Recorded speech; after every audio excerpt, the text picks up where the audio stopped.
Pessoal, é o seguinte, quando a gente fala do ato de sentença, que nós conceituamos e também desenvolvemos em termos de conteúdo, 485, 487, como nós fizemos no último bloco de aula, a gente tem que reafirmar, digamos assim, que sentença é ato formal. E, portanto, ela, a lei processual, estabelece alguns elementos, que são elementos constitutivos do ato sentença, e que dão a ela forma, e, portanto, dão a ela validade e, claro, a partir daí, eficácia. Artigo 489, vem ela, a lei processual, e afirma para a gente, serem elementos essenciais desse ato sentença, senhores. Primeiro, justamente o relatório. Sabemos que ele, relatório, contém, na verdade, esses dados lançados aqui no item 1, mas me permitam aqui, o relatório é algo, para mim, é algo muito interessante em termos de composição de um procedimento em contraditório e democrático. Por quê, Ival? Simples.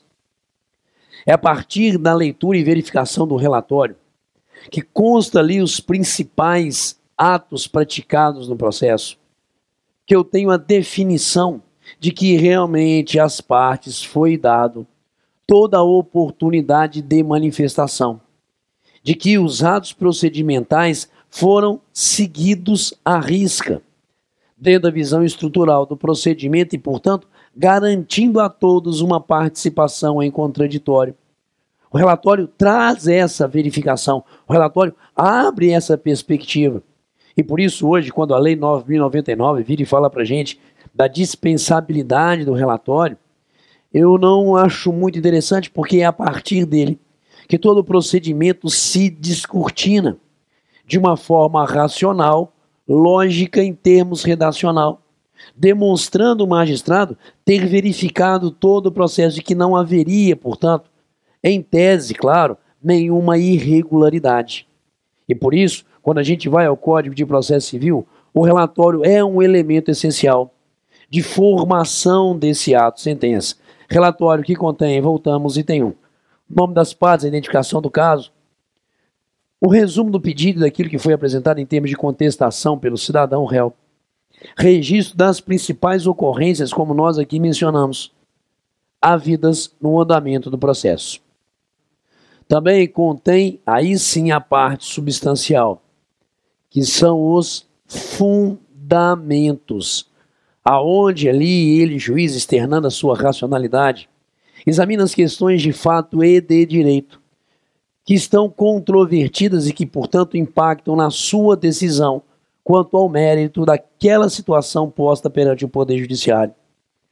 Lembrando que, conforme a Constituição, decisão que não esteja fundamentada é considerado ato processual nulo, senhores. Porque é através da fundamentação que o cidadão consegue realmente ter a ciência do raciocínio desenvolvido pelo magistrado para acolher ou não a sua pretensão. Então, o fundamento é, claro, não poderia ser diferente, até por força constitucional, um elemento essencial dessa sentença. Claro que eu vou exigir, por força inclusive da Constituição, que toda decisão judicial seja devidamente motivada. E a figura da devida motivação nós vamos trabalhar em sequência. Mas, continuando eles, elementos essenciais do ato decisório chamado sentença, nós temos também o dispositivo, beleza? Que é aquela parte conclusiva em que o juiz resolverá as questões principais que as partes lhe submeterem. Então, nada mais é ela a sentença que um exercício lógico-racional, onde eu narro toda a ocorrência da estrutura procedimental, resumindo o pedido, a defesa, as questões, analiso e, portanto, sobre essas questões de fato e de direito, eu apresento a minha análise em termos de fundamento, para que no dispositivo, portanto, eu conclua, acolhendo ou rejeitando a pretensão do cidadão autor, ou mesmo do réu ali em reconvenção, em razão dos fundamentos que antes eu apresentei. Relatório, fundamentação, dispositivo, elementos essenciais do ato decisório. Beleza. E aí abre-se uma discussão no direito processual civil há tempos. o que seria a devida fundamentação. O que é a fundamentação exigida pela Carta Constitucional para a validade do ato decisório? Será que ele, magistrado, não analisando todas as questões apresentadas pelas partes, estaria dando realmente a elas tudo aquilo que se esperaria do Poder Judiciário em termos de resolução da questão litigiosa? E aí, com base nisso, o Código de Processo Civil, numa leitura extremamente interessante e, claro, constitucional do processo, apresenta para a gente o princípio da devida fundamentação. Nele, parágrafo 1º do artigo 489. Tanto que a lei vai começar dizendo para a gente que nós não consideraremos fundamentada qualquer decisão judicial, seja ela decisão interlocutória, seja ela sentença, seja ela acórdão, seja ela decisão monocrática de relator. Porque me permitam aqui também o princípio da devida fundamentação deve estampar tudo aquilo que a gente espera das decisões monocráticas proferidas pelos relatores, conforme artigo 932 do Código de Processo Civil. Então, apesar do parágrafo 1º fazer referência a juiz de primeiro grau, decisões interlocutórias e sentenças, e decisões de tribunal, acórdão, sabemos que acórdão é decisão colegiada, mas que cada vez mais os relatores dos tribunais, de todos eles, são chamados a uma atuação mais positiva frente às questões de direito submetidas a esse específico tribunal. Então, também as decisões monocráticas dos relatores, nós não podemos aqui jamais abrir mão das situações de devida fundamentação. E qual é o grande barato do parágrafo 1º? Ô magistrado, você não está examinando um caso genérico. Magistrado, você está examinando um caso específico, ok? E você deve, portanto, julgar esse caso, não empregando argumentos genéricos sem as especificações para o caso em julgamento. É o que a gente vê no início, justamente, desses incisos do parágrafo 1º, pode julgar, do artigo 489. Nós não consideraremos fundamentada qualquer decisão judicial. Entendam essa ideia da não generalização das decisões. Que se limitar à indicação, reprodução ou parafrase de ato normativo, sem explicar, beleza? Observem, sem explicar sua relação com a causa ou a questão decidida. Segundo o artigo tal, julgo procedente o pedido, coisa nenhuma. Segundo o artigo tal, que se aplica nesse caso em razão de julgo procedente o pedido. Perceberam como mudou a fundamentação? Eu não estou simplesmente indicando um ato normativo de uma forma genérica e simplesmente dizendo em razão desse ato normativo julgo procedente o pedido, não. Em razão desse ato normativo que fala isso e que se amolda esse caso em razão de julgo procedente o pedido. Aí sim, eu estou respeitando o princípio da devida fundamentação e criando ao cidadão, parte no processo, toda a possível situação de inteligência daquela situação específica, criando inclusive a oportunidade, primeiro, dela se curvar na decisão diante da racionalidade, ou até mesmo de não se conformando com ela, recorrer de forma correta, fazendo ali justamente a impugnação específica, dizendo que esse dispositivo legal não se amolda, como o juiz falou, nesse caso concreto, em razão de, criando uma figura dialética em termos procedimentais. E é por isso que a gente pode julgar de novo, não aceita mais decisões genéricas, porque não consideraremos fundamentada qualquer decisão judicial que se limite à indicação, reprodução ou parafrase de ato normativo sem explicar sua relação com a causa ou a questão decidida. Também não consideraremos fundamentada qualquer decisão judicial que empregar conceitos jurídicos indeterminados sem explicar o motivo concreto de sua incidência no caso, ok? E 3, que invoque motivos que se prestariam a justificar qualquer outra decisão. quando a gente passa os olhos nesses 3 primeiros incisos aqui, senhores, ok? Dele, parágrafo 1º, do artigo 489, a gente identifica nesses 3 primeiros itens que eu não aceitarei como decisão fundamentada aquela que seja uma decisão genérica, aquela que seja uma decisão que não traga a precisão, seja do ato normativo, de um conceito jurídico ou ali de motivos, que não se apliquem naquele caso específico e que o juiz demonstre, portanto, a aplicabilidade naquele caso dessas normas, dos conceitos jurídicos, dos motivos que o levam a julgar procedente ou improcedente o pedido. Pegamos, senhores? Beleza. Aí se abre uma nova discussão também, apesar da gente já ter o STJ paramentado, o que a gente vai ler pode julgar no item 4. Porque o item 4 vai dizer para a gente, senhores, justamente o quê? Que nós não consideraríamos fundamentada, marquei com cor diferente, uma decisão, seja ela qual for, que não enfrente todos os argumentos deduzidos no processo, capazes de, e aí surge o em tese, ok? Capazes de, em tese, firmei, infirmar a conclusão adotada pelo julgador. Se eu estou a trazer argumentos válidos, questões de fato, matéria de direito, que realmente tem correlação com o caso discutido, é sim dever do Poder Judiciário analisar essas questões e aí, consequentemente, afastá-las, caso elas não sejam necessárias ou caso elas não sejam, digamos assim, não vou dizer pertinentes, mas não sejam impactantes em termos de decisão meritória do magistrado. Porque se eu estou trazendo também situações de fatos, argumentos jurídicos que não se amoldariam àquele caso, não seriam situações que em tese infirmariam a decisão do juiz. E aí quando sai Código Novo, parágrafo 1º, item 4, 489, foi muito comemorado por parte da comunidade jurídica dizendo, ainda bem agora o magistrado terá que analisar tudo aquilo que validamente eu, enquanto parte, esteja trazendo para o processo.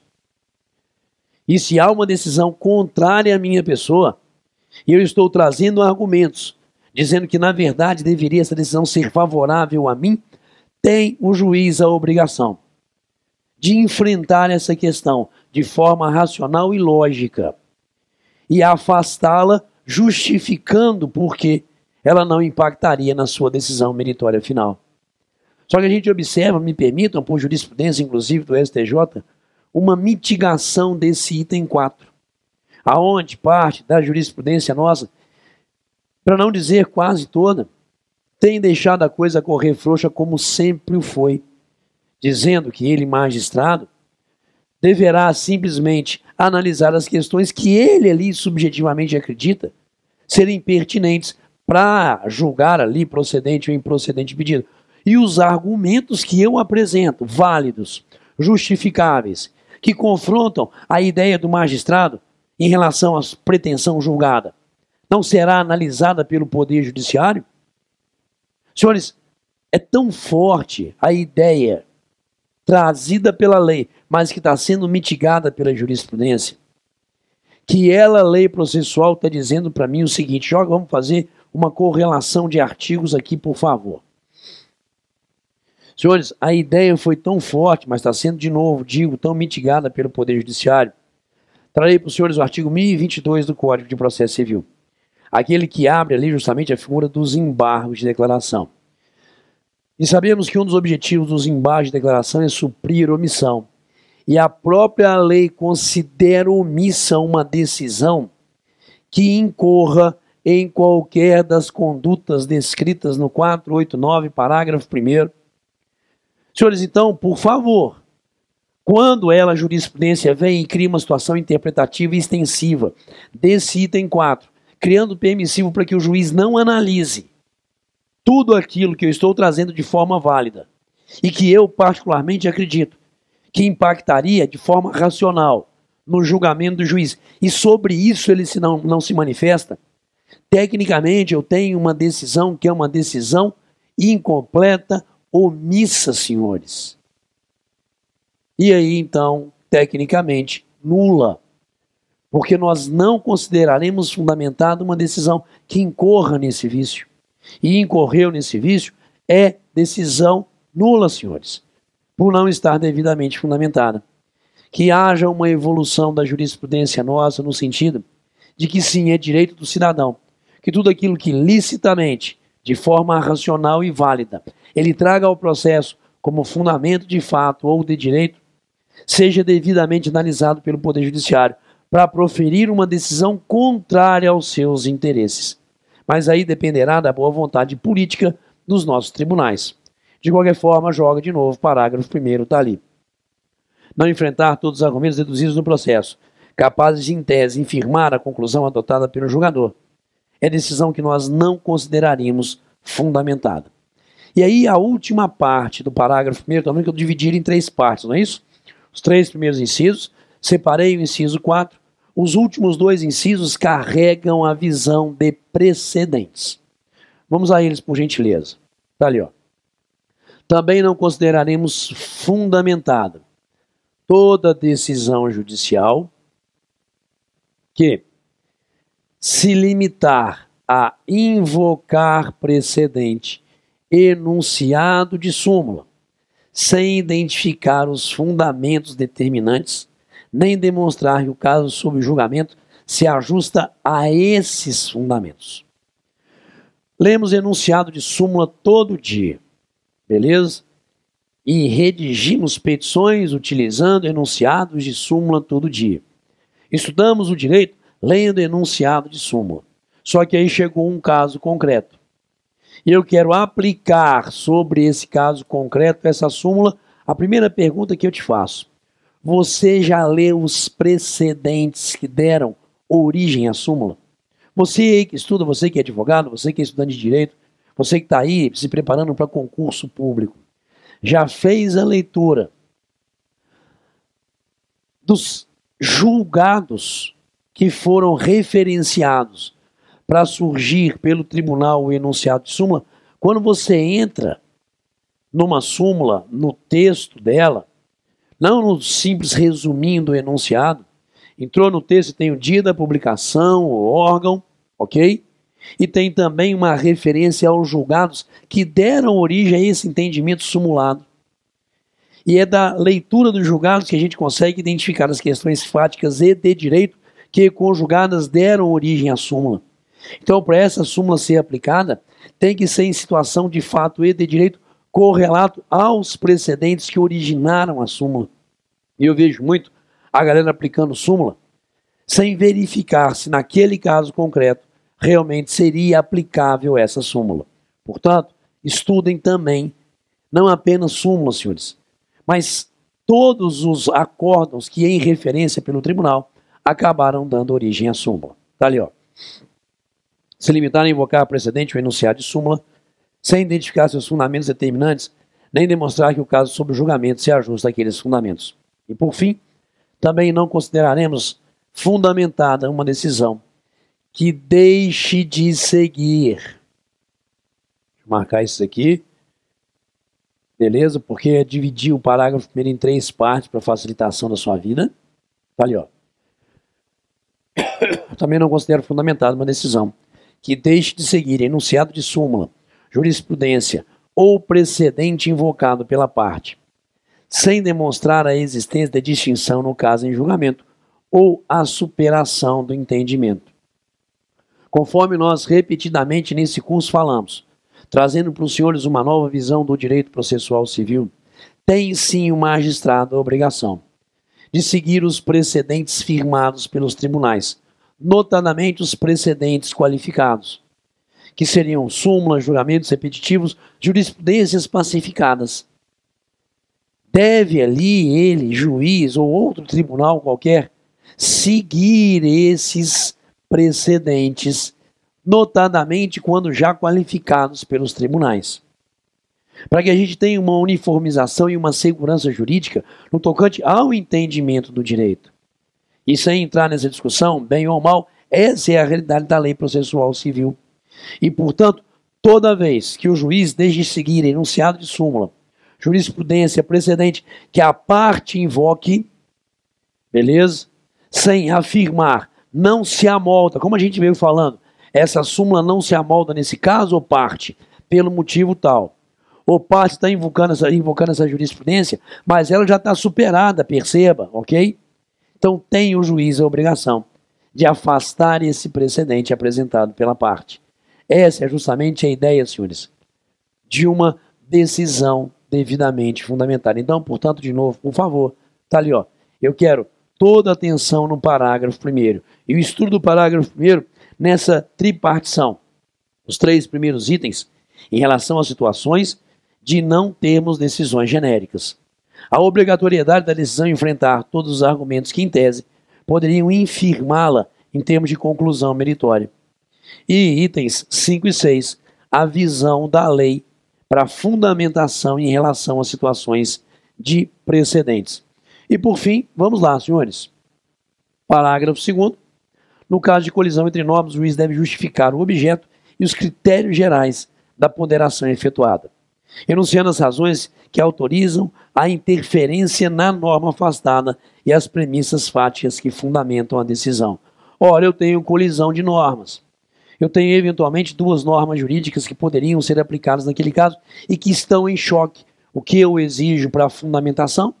Que o juiz justifique o porquê está afastando uma norma, permitindo que outra ali seja o parâmetro da sua decisão. É o que vem dizendo o parágrafo 2º e também, claro, o parágrafo 3º. A decisão judicial deve ser interpretada a partir da conjugação de todos os seus elementos e em, claro, conformidade com o princípio da boa-fé.